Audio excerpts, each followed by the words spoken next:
नमस्कार दोस्तों, स्वागत है आपके अपने चैनल आईएएस एनालिसिस में। करेंट अफेयर सीरीज के अंतर्गत आज हम लोग चर्चा करने वाले हैं त्रिभाषा नीति पर विवाद। पूरा हम लोग इस टॉपिक का एनालिसिस करने का प्रयास करेंगे कि आखिर ये त्रिभाषा नीति क्या है, किस प्रकार से केंद्र सरकार के द्वारा इसको लागू करने का प्रयास किया जा रहा है और ऐसे में देखेंगे तो दक्षिण भारत के राज्यों के द्वारा, खासकर तमिलनाडु के द्वारा बड़े भारी मात्रा में विरोध किया जा रहा है। पूरा इस टॉपिक का हम लोग डिटेल से एनालिसिस करने वाले हैं, मेरे साथ बने रहिए। चलिए क्लास को शुरू करते हैं। नए लोग हैं तो चैनल को सब्सक्राइब जरूर कर लीजिए। आप लोगों का मनचाहा टॉपिक, मनचाहा सब्जेक्ट मॉडर्न हिस्ट्री जल्द ही शुरू होने वाला है, तो उसके लिए आप लोग चैनल को सब्सक्राइब जरूर कर लीजिए। सबसे पहले बात करते हैं यहाँ पे चर्चा में क्यों है। चर्चा में रहने का कारण यही है, भाषाई विषय पर बहस। चूँकि देखा जाए तो तमिलनाडु में 53 सालों के लंबे अंतराल के बाद एक बार फिर से भाषाई विवाद पर बहस शुरू हो गई है।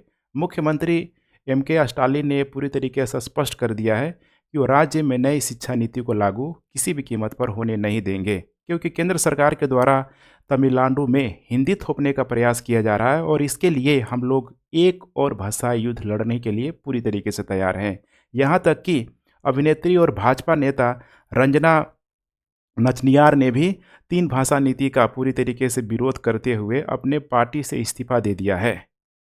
अब यहाँ पे इसका कारण क्या है? देखिए यहाँ पे ऐसे कौन सी घटनाएं हुई थी, तो ये है यहाँ पे PM श्री पहल। चूँकि हाल ही में केंद्र सरकार ने प्रधानमंत्री स्कूल फॉर राइजिंग इंडिया, इसी को यहाँ पे PM श्री पहल बोला जाता है, इसी का आयोजन किया, जिससे तमिलनाडु सरकार ने शामिल होने से साफ इनकार कर दिया था, जिसके कारण केंद्र सरकार ने समग्र शिक्षा योजना के तहत तमिलनाडु को मिलने वाली 2152 करोड़ रुपए की राशि पर यहाँ पे रोक लगा दी। अब PM श्री जो पहल है, देखा जाए तो एक केंद्र प्रायोजित योजना है, जिसका उद्देश्य समतामूलक, समावेशी और आनंदमय स्कूल माहौल में उच्च गुणवत्ता शिक्षा प्रदान के लिए किया जाता है। इसमें लगभग 14,500 के आसपास स्कूलों को शामिल किया गया है, पूरी तरीके से जुड़े हैं देश भर से। अब यहाँ पे तमिलनाडु के PM श्री पहल में शामिल न होने का कारण क्या है? इसमें देखिए MK स्टालिन का तर्क आता है। वह कहता भी है यहाँ पे कि PM श्री योजना में भाग लेने के लिए उत्सुक जरूर हैं, लेकिन वह राष्ट्रीय शिक्षा नीति जो 2020 में अभी हाल ही में लाया गया था, इसको लागू करने के लिए या फिर उसके दिए जाने वाला जो भी प्रावधान है, आदेश है, उसका हम पूरी तरीके से विरोध कर रहे हैं। इसीलिए हम इसमें शामिल नहीं हो रहे हैं, क्योंकि इसमें राष्ट्रीय शिक्षा नीति के तहत स्कूलों में त्रिभाषा फार्मूला अपनाने पर जोर दिया जाता है और ये जो PM श्री जो पहल है, ये उसी पे आधारित है। वैसे ही स्कूलों को यहाँ पे इकट्ठा किया जाएगा, शामिल किया जाएगा, तो उसमें हम पूरी तरीके से सपोर्ट नहीं कर पाएंगे, इसीलिए हम इसमें शामिल नहीं हो रहे हैं। इसीलिए यहाँ के MK स्टालिन ने पूरी तरीके से स्पष्ट कर दिया कि वह अपनी द्विभाषा नीति को नहीं छोड़ेगा। द्विभाषा नीति का मतलब है यहाँ पे कि एक जो उनका रीजनल जो लैंग्वेज है, जैसे कि तमिलनाडु में तमिल है, इसके साथ साथ जो अंग्रेजी है, इसके अलावा हम किसी भाषा को हम नहीं अपनाएंगे, सीधा सा कहना है यहाँ पे। अब यहाँ पे देखने का प्रयास कीजिए, राष्ट्रीय शिक्षा नीति 2020 में त्रिभाषा फार्मूला संबंधी प्रावधान क्या है, तब आपको यहाँ पे क्रिस्टल क्लियर सारी चीज़ें हो जाएगी कि आखिर ये कंट्रोवर्सी का जड़ कहाँ है। अब यहाँ पे इस चीज़ को समझने के लिए, राष्ट्रीय शिक्षा नीति 2020 को समझने के लिए, या फिर जो भी इसका प्रावधान जो अपनाया गया है, ये कोई नया प्रावधान नहीं है कि अभी केंद्र सरकार आई और इसको यहाँ पे लागू कर दी। यहाँ पे देखेंगे तो इसके बहुत सारे जो प्रावधान है, खासकर त्रिभाषा जो फार्मूला संबंधी प्रावधान है, राष्ट्रीय शिक्षा नीति 1968 में ही अपनाया गया। यहाँ तक कि राष्ट्रीय शिक्षा नीति 2020 में त्रिभाषा फार्मूला संबंधी प्रावधान को बेहद ही फ्लेक्सिबल किया गया है, लचीला किया गया है। तो आखिर ये विरोध क्यों हो रहा है, तो सबसे पहले समझते हैं हम यहाँ पे राष्ट्रीय शिक्षा नीति 1968 को। राष्ट्रीय शिक्षा नीति 1968 ने पूरे देश में हिंदी को अनिवार्य भाषा बनाने के लिए यहाँ पे वकालत की थी, अर्थात पूरे देश में हिंदी अनिवार्य किए जाने का यहाँ पे प्रावधान किया गया था। राज्यों के लिए विशेष भाषा आवश्यकता पूर्वक यहाँ पे निर्धारित भी कर दी गई थी।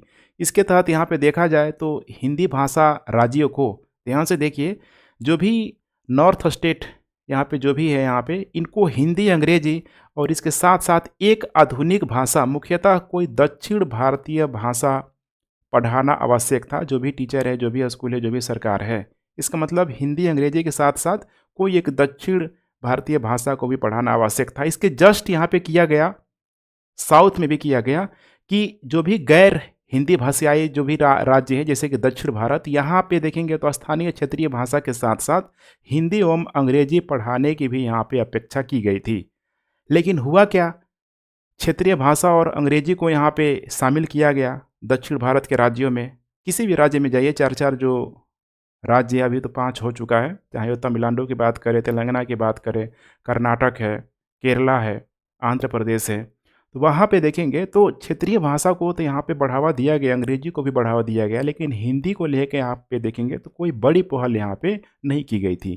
तो 1968 में ऐसा प्रावधान यहाँ पे किया गया था, लेकिन यहाँ पे इसको और फ्लेक्सिबल बनाया गया राष्ट्रीय शिक्षा नीति 2020 के अंतर्गत। इसके विपरीत इसको अधिक लचीला बनाने का प्रयास किया गया। तकनीकी रूप से देखा जाए तो राष्ट्रीय शिक्षा नीति 2020 में किसी भी राज्य पर कोई विशिष्ट भाषा यह थोपने का प्रयास नहीं करता है, क्योंकि राष्ट्रीय शिक्षा नीति 2020 के अनुसार बच्चों द्वारा सीखे जाने वाले जो भी 3 भाषाएं, चाहे वो यहाँ पे राज्यों का हो, क्षेत्र एवं निश्चित रूप से यहाँ पे छात्रों की पसंद होगी। अब यहाँ पे वैसे बैरियर को हटा दिया गया कि हिंदी को भी लाइए, यहाँ पे पूरी तरीके से छात्रों पे छोड़ दिया गया, लेकिन इसमें कंडीशन लगा दिया कि बशर्ते कि 3 भाषाओं में से कम 2 भारत की मूल की भाषा हो। ये सबसे इम्पोर्टेंट है। अब यह आवश्यक नहीं है कि वह हिंदी ही हो। इस नीति में देखा जाए तो द्विभाषी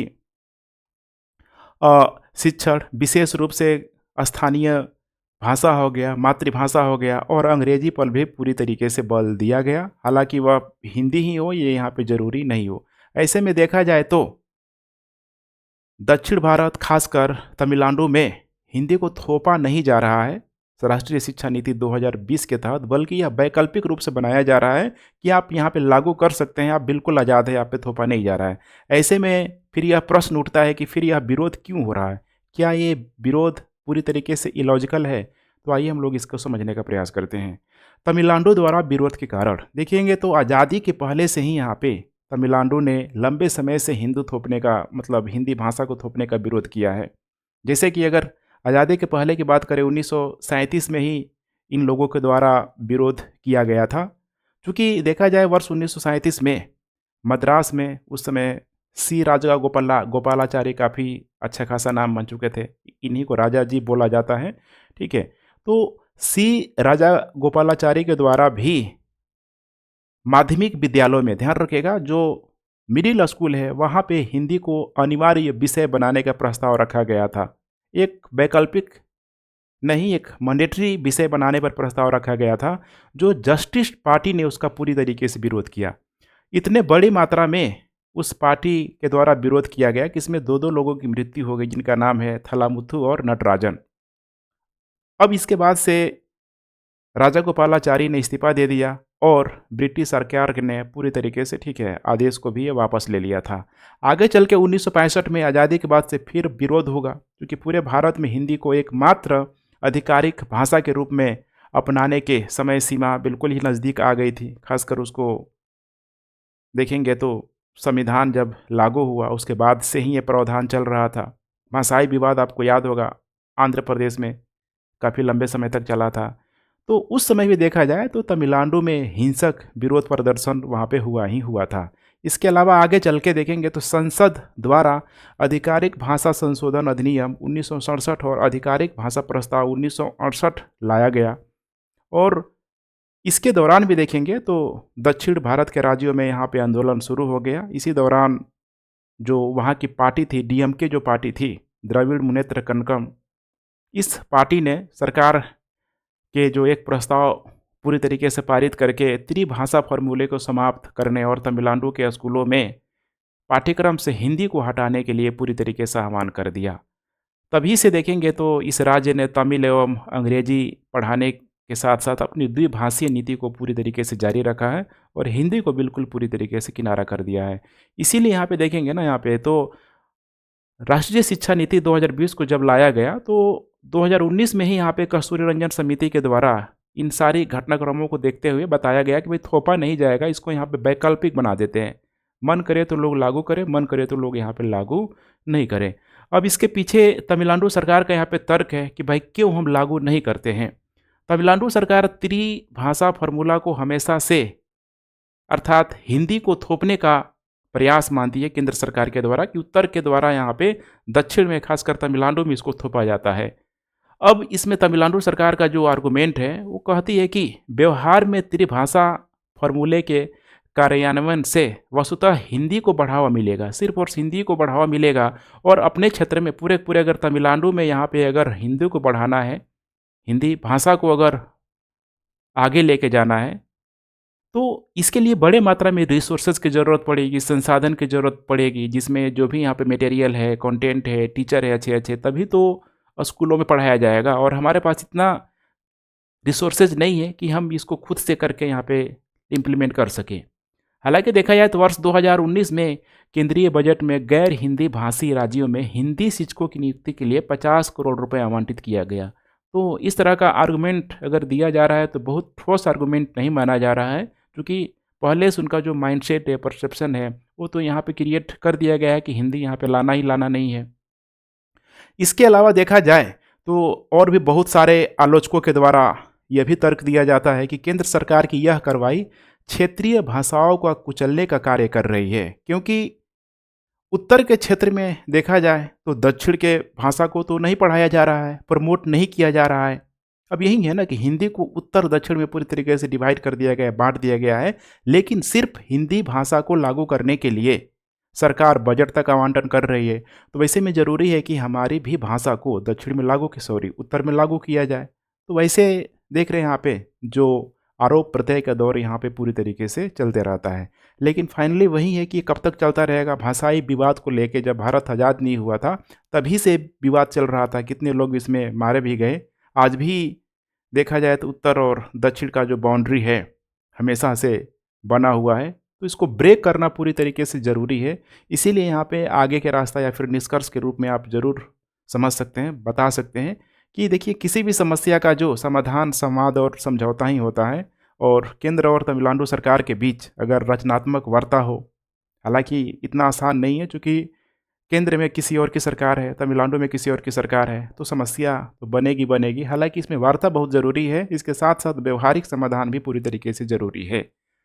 हालांकि देखा गया तो आपातकाल के दौरान ये आपको ध्यान रखना होगा कि आपातकाल के दौरान ही शिक्षा को केंद्र सूची से निकाल के देखा जाए तो समवर्ती सूची में यहाँ पे डाला गया। इसीलिए केंद्र और राज्यों के बीच समन्वय बहुत ज़रूरी है, क्योंकि शिक्षा को जब समवर्ती सूची में डाला गया है तो ज़रूरी है कि केंद्र और राज्य दोनों आपसी समन्वय के साथ कोई भी समस्या अगर होती है तो उसका समाधान करने का प्रयास करें। इसके साथ साथ तमिलनाडु की जो 2 भाषा नीति अगर देखा जाए यहाँ पे तो बहुत ही सक्सेस रहा है। बिहार में देखिए, यूपी में देखिए, तो एक ही भाषा नीति सक्सेस आपको दिखाई देगा और है यहाँ पे हिंदी। हिंदी में तो सारा स्टूडेंट यहाँ पे बहुत अच्छे से हिंदी में चाहे मैथ हो, साइंस हो, ह्यूमैनिटी का कोई सब्जेक्ट हो सीख लेता है, लेकिन अंग्रेजी को पूरी तरीके से वो सीख नहीं पाता है। बिहार जैसे राज्यों में तो अंग्रेजी कंपलसरी भी नहीं है, तो वहाँ पे स्टूडेंट ऐसे ही इंग्लिश को लेकर फेल रहता है। लेकिन तमिलनाडु में ऐसा सिचुएशन नहीं है। तमिलनाडु में देखेंगे तो क्षेत्रीय भाषा के साथ साथ वहाँ पे इंग्लिश पे भी बहुत अच्छा खासा बल दिया गया है, और यही कारण है कि वहाँ पे ड्रॉप आउट देखेंगे तो ओवरऑल पूरे इंडिया में मतलब बहुत अच्छा है। ड्रॉप आउट वहाँ पे होता ही होता नहीं है। ऐसे में ज़रूरी है ना यहाँ पे कि अगर वो लोग एक एक्सक्यूज़ दे रहा है कि हिंदी को इम्प्लीमेंट करने में धन की कमी हो रही है, हमारे पास रिसोर्सेज नहीं है, तो पूरी तरीके से इसको फुलफिल किया जाए ताकि कोई उनके पास एक्सक्यूज ही नहीं बचे। क्योंकि हिंदी को लेके यहाँ पे इग्नोर नहीं कर सकते हैं, क्योंकि ठीक है पूरे भारत में अगर जाना भी जाता है तो हिंदी को लेके ही यहाँ पे जाना जाता है। तो थोपने का प्रयास नहीं किया जाना चाहिए। संवाद और समझौता पूरी तरीके से खुली रहनी चाहिए। कोई भी समस्या हो खुल के यहाँ पे वार्ता होनी ही होनी चाहिए। इस बारे में आपका क्या कहना है, नीचे आप लोग कमेंट कर सकते हैं। आज का प्रश्न है यहाँ पे, भारत में त्रिभाषा नीति विवाद मुख्य रूप से किस कारण से उत्पन्न हुई? इसका भी आप नीचे कमेंट बॉक्स में कमेंट करते रहें। तो चलिए फ्रेंड्स, थैंक्स फॉर वाचिंग, और याद रखिएगा अभी आने वाले दिनों में जल्द ही मेरे ही द्वारा मॉडर्न हिस्ट्री की क्लासेस शुरू की जाएगी।